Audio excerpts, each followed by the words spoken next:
അടുത്ത 24 മണിക്കൂറിനുള്ളിൽ ബംഗാൾ ഉൾക്കടലിൽ സ്ഥിതി ചെയ്യുന്ന ന്യൂനമർദ്ദം കൂടുതൽ ശക്തമാകും.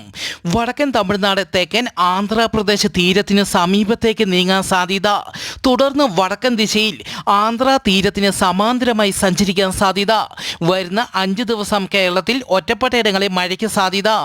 മത്സ്യത്തൊഴിലാളികൾക്ക് ജാഗ്രതാ നിർദ്ദേശം. തമിഴ്നാട് തീരം, അതിനോട് ചേർന്ന കന്യാകുമാരി പ്രദേശം, ഗൾഫ് ഓഫ് മാന്നാർ, തെക്കൻ ആന്ധ്രാപ്രദേശ് തീരം, തെക്കൻ അറബിക്കടലിൻ്റെ മധ്യഭാഗങ്ങൾ, അതിനോട് ചേർന്ന ഇന്ത്യൻ മഹാസമുദ്രം, തെക്കു പടിഞ്ഞാറൻ ബംഗാൾ ഉൾക്കടലിൻ്റെ വടക്കൻ ഭാഗങ്ങൾ, മധ്യപടിഞ്ഞാറൻ ബംഗാൾ ഉൾക്കടലിൻ്റെ തെക്കൻ ഭാഗങ്ങൾ എന്നിവിടങ്ങളിൽ മണിക്കൂറിൽ 55 കിലോമീറ്റർ വരെ വേഗതയിൽ കാറ്റിന് സാധ്യത.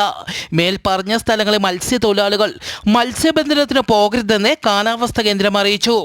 പസഫിക് സമുദ്രത്തിൽ സ്ഥിതി ചെയ്യുന്ന വനുവാട്ട് ദ്വീപിൽ ഇന്നലെ 7.4 തീവ്രത രേഖപ്പെടുത്തിയ ഭൂകമ്പത്തിൽ 14 പേർ മരിച്ചു. 100 കണക്കിന് ആളുകൾക്ക് പരിക്കേൽക്കുകയും ചെയ്തു.